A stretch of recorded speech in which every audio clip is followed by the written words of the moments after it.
Hello guys, welcome to the Solution Architect Show. Your host is Ben. This is episode number 7. Today, I would like to cover the disruption to your career. Last week, I attended the New Zealand CIO conference.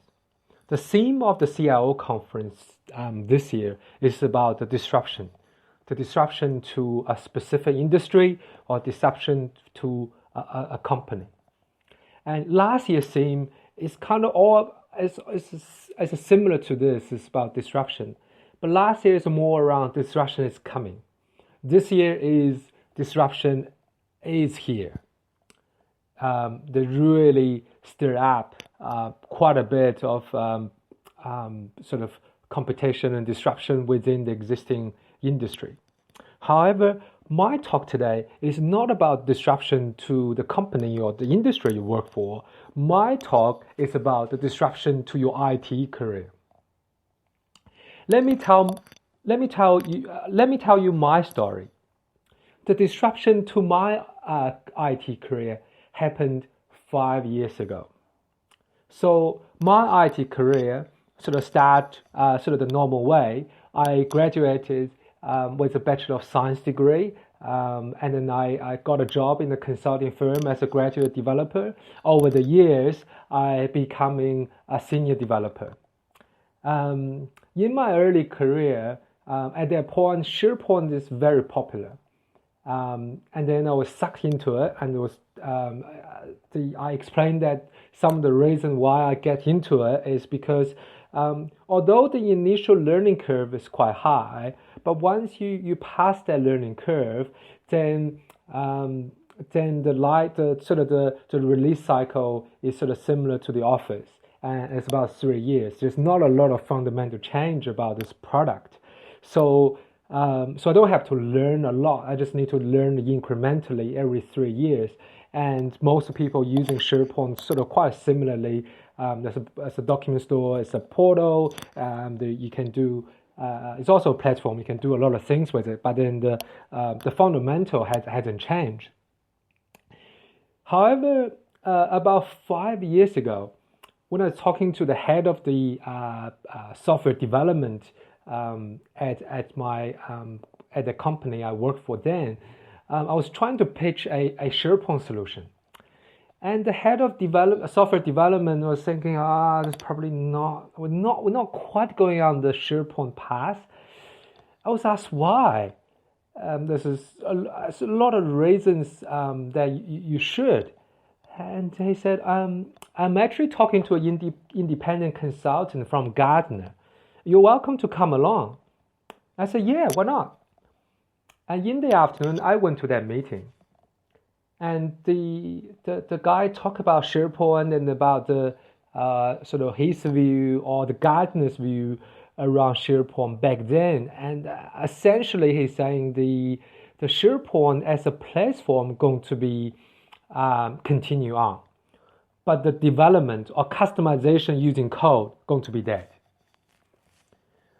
Hearing that, I was pretty shocked actually. So sort of a bit mixed feeling: disbelief, angry, and a bit upset, sort of in the mix, because I spent so much.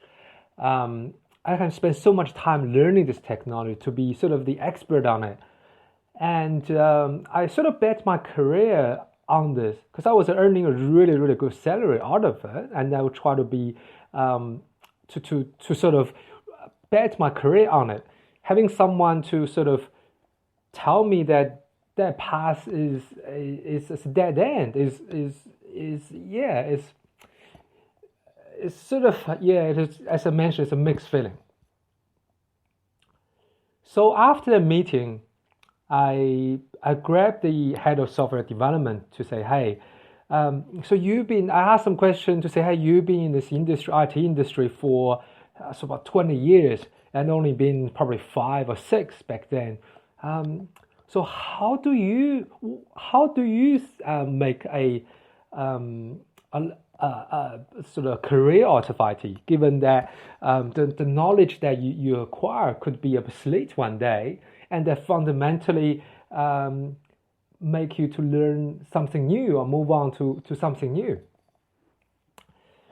And then my manager back then, as I mentioned in the previous episode, is my greatest mentor, is telling me, Ben, you need to understand the lifetime of the knowledge and the value of your knowledge. What I mean is the lifetime of the knowledge is how long this knowledge is valuable or useful for.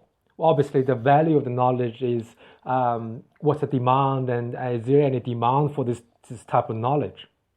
And he told me most of the IT skills have a very short span of lifetime.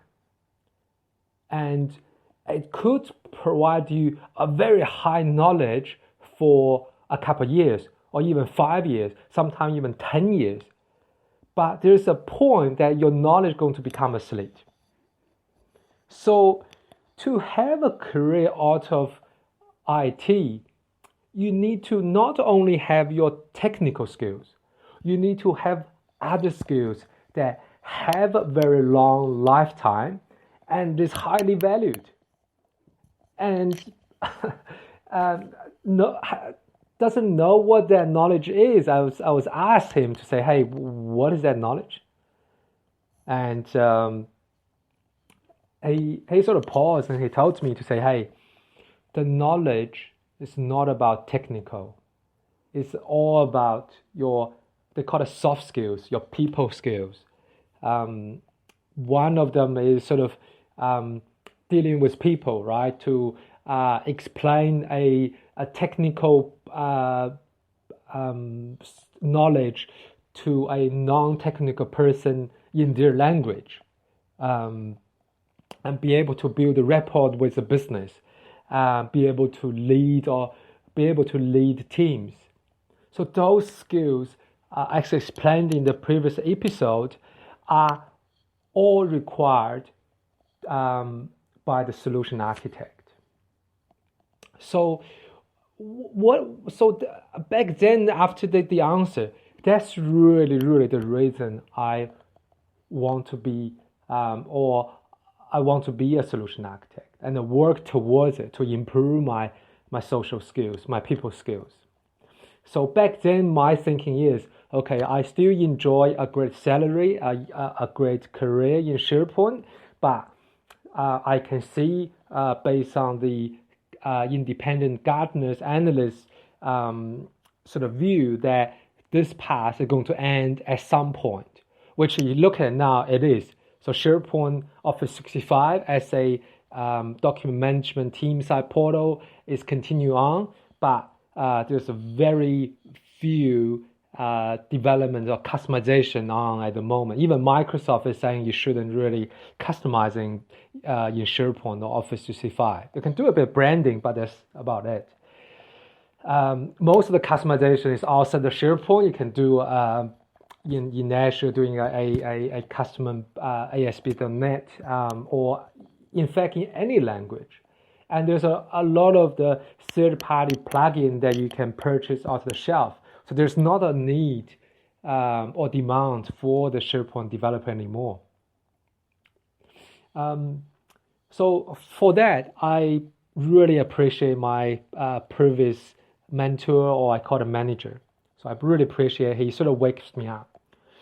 So what that means to you guys as a technical specialist or developer, infrastructure subject matter expert, what I want to express is you might enjoy a great salary, you might enjoy a great sort of a position or the knowledge, the technical knowledge that you hold are actually in high demand. But do you have a plan B when there's an end to that specific knowledge? That means there's a new server or new technology coming, then your knowledge around that specific technology is going nowhere. then do you need to spend another 2, 3, or 4 years to learn a new set of knowledge? Well, you can, but I think if you look at it purely from the lifetime of the knowledge and the value of the knowledge perspective, I'm thinking learn the social skills, learn how to deal with people, learn the leadership skills, learn the communication skills is your plan B. And in IT, if you still want to continue down the technical path, the solution architect role is a great opportunity for you to continue down that path, but also help you to develop those crucial to develop those sort of important people, social, and communication skills as a plan B. So once you possess those skills, your opportunity really opened up. You can still choose to go down the technical path, maybe becoming a domain architect, like a data architect, or a security architect. Or if you're more interested in the business side, you can go up to become an enterprise architect. In fact, you can becoming maybe a managers, because the managers nowadays is requiring all those skills as well. You need to be able to communicate with your team, be able to lead the team, be able to talk to people, right? So really open up your career. So here we go. Here's sort of my learning from the CIO New Zealand conferences, and here's sort of what I want to sort of tell you about the disruption to the company, the disruption to the industry, and the disruption to your career. Okay, let me ask you this question again. The disruption to your IT career is coming. Are you ready? Okay, so here's the end of today's episode. I hope you enjoyed it, and I'll see you next time.